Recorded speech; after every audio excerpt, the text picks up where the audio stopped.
Nusantara. Laksanakan pada hari ini. Yang pertama, doa yang dibawakan langsung oleh Ibu Trijayanti SPDI. Kepada Ibu kami persilakan. Bismillahirrahmanirrahim. Assalamualaikum warahmatullahi wabarakatuh. Marilah kita berdoa dengan khusyuk. Kita akan memandu doa. Bismillahirrahmanirrahim. Alhamdulillahirabbil alamin.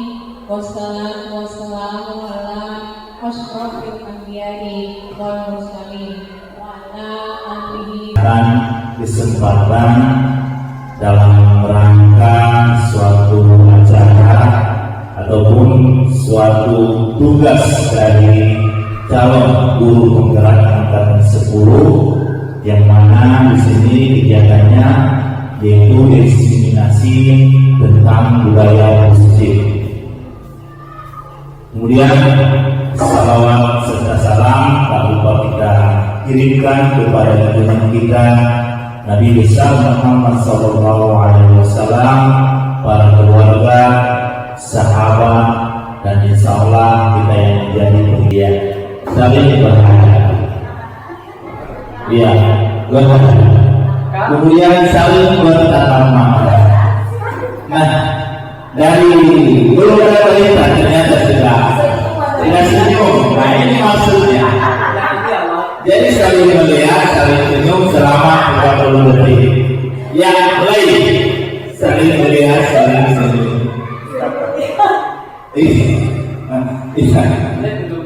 Iya, terima kasih. Ya, kesempatan kita ada terima kasih untuk kegiatan hari ini.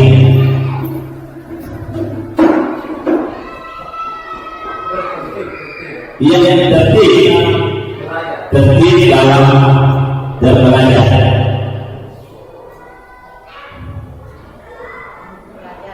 Ya, lanjut terakhir kalau satu lagi.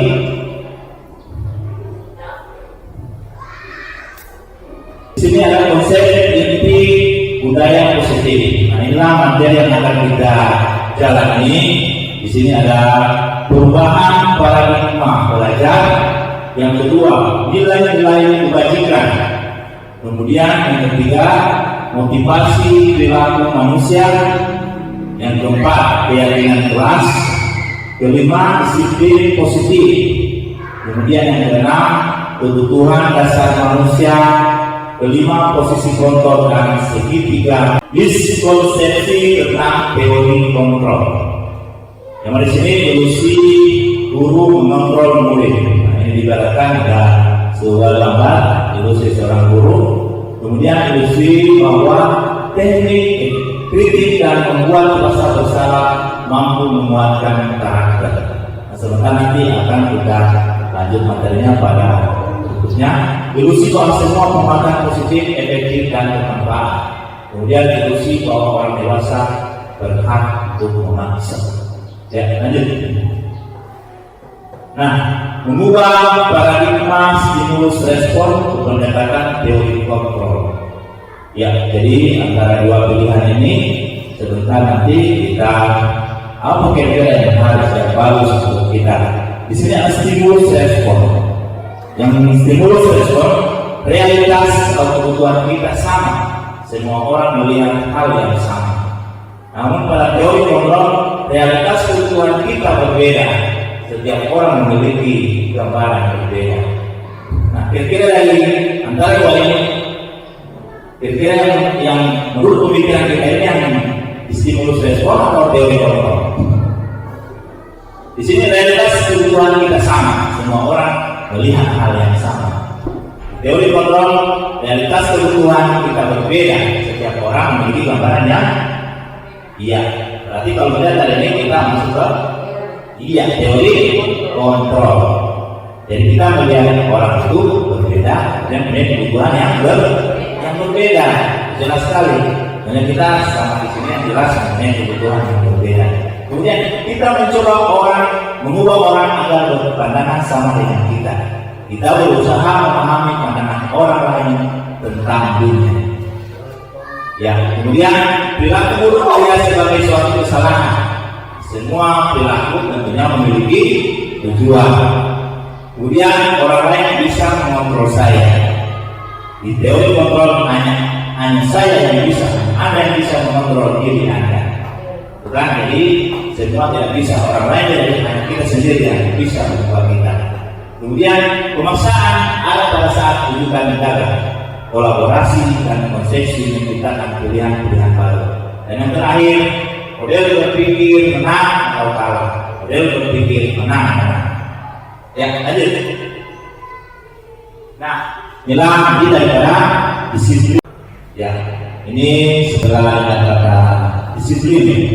Kira-kira setelah mendengar kata disiplin, kira-kira mungkin terbenak di pikiran Bapak Ibu Saudara, apa itu disiplin? Ya, siapa bisa? Disiplin. Ya, tentunya kalau bicara disiplin di sini tidak lupa namanya beratur. Iya. Jadi disiplin yang artinya belajar mengacu disiplin dari yang memiliki tanggung jawab terhadap apa yang dilakukannya berdasarkan nilai-nilai yang diyakini. Nah, disiplin positif di sini merupakan salah satu cara penerapan disiplin yang bertujuan untuk menumbuhkan kesadaran serta memberdayakan peserta didik tanpa imbalan penghargaan atau reward, ancaman atau hukuman. Nah, ini yang dari merupakan kami juga diskusi tentang ini. Bisa kita menyiapkan suatu reward dalam bentuk barang demi menginginkan anak itu menjadi disiplin. Itu sebenarnya tidak bisa dilakukan. Boleh kita memberikan Pak, harus tanpa sepengetahuan daripada murid. Misalnya kita adakan satu semester, kita mau menilai dari kedisiplinan itu anak, misalnya hari tepat waktu, kemudian dari perilaku yang bersungguhnya, kita menilai tanpa sepengetahuan daripada. Bisa kita memberikan semacam reward, baik untuk barang ataupun penghargaan apresiasi yang lain. Tapi kalau kita mau mengadakan seperti siapa yang akan satu semester ini sikapnya bagus, ketepatan bapaknya dalam sekolah bagus, kami akan berikan hadiah. Nah, itu berarti nanti dia akan terbiasa dengan itu. Hanya berikan hadiah yang mau lakukan. Bukan macam kita kan menyuruh anak digadoi, kasih uang kalau dia mau. Nah, itu salah satu penanaman yang keliru. Jadi memberikan reward harus tanpa sepengetahuan daripada anak kita. Contoh nilai kebajikan disebut dalam organisasi. Ya, yang pertama di sini profil belajar Pancasila. Nilai kebajikan beriman dan bertakwa kepada Tuhan Yang Maha Esa, berakhlak mulia, berkebinekaan global, gotong royong, mandiri, kreatif dan bernalar. Ya, salah satu sini sangat jelas sekali. Kemudian di sini ada Liberty Years Program, toleransi, rasa hormat, integritas, mandiri, menghargai, antusias, empati, keingintahuan, kreativitas, kerjasama, percaya diri, dan komitmen. Dan yang terakhir, keterampilan hidup ataupun life skill dapat dipercaya, lurus hati, pendengar yang aktif, tidak mendengarkan orang lain, dan memberikan yang terbaik dari diri. Yang inilah semua. Ada 5 kebutuhan dasar manusia. Yang pertama, tentunya kita sebagai manusia ini bertahan hidup, ya, dinamanya umum bertahan hidup. Kemudian yang kedua, kasih sayang yang rasa diterima. Yang ketiga, penguasaan. Yang keempat, ingin kebebasan. Dan yang terakhir, ingin kesenangan.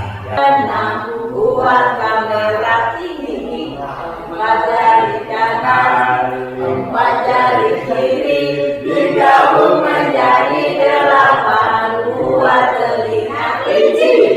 5 jari kanan, 5 jari kiri, digabung menjadi 10, siap berdoa. Ya, terima kasih.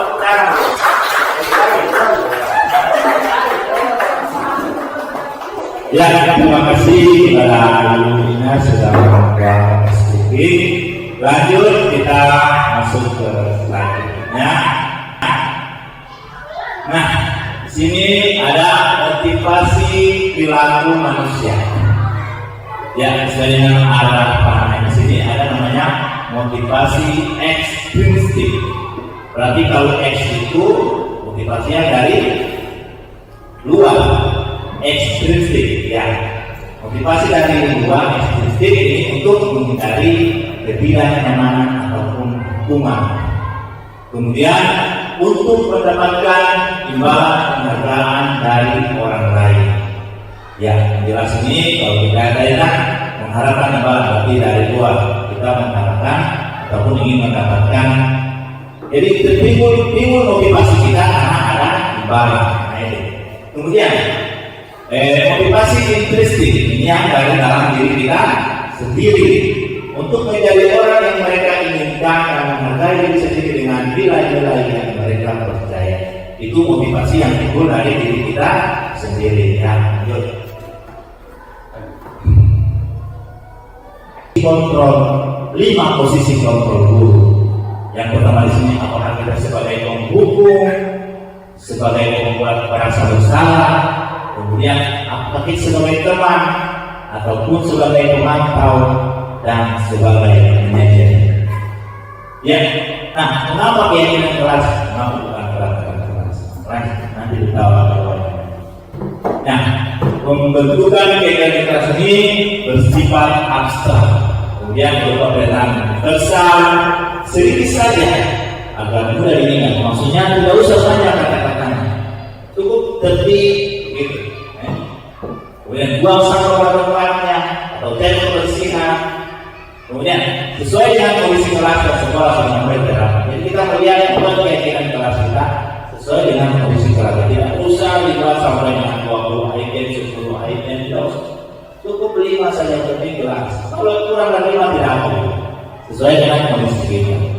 Nah, tunjangan yang kita lihat sekarang ini biasanya anak-anak keluar masuk tanpa diketahui oleh guru yang ada dalam kelas. Nah, itu harus minta izin kalau keluar kelas. Kemudian semua warga sekolah atau warga kelas dilibatkan saat membuat keyakinan.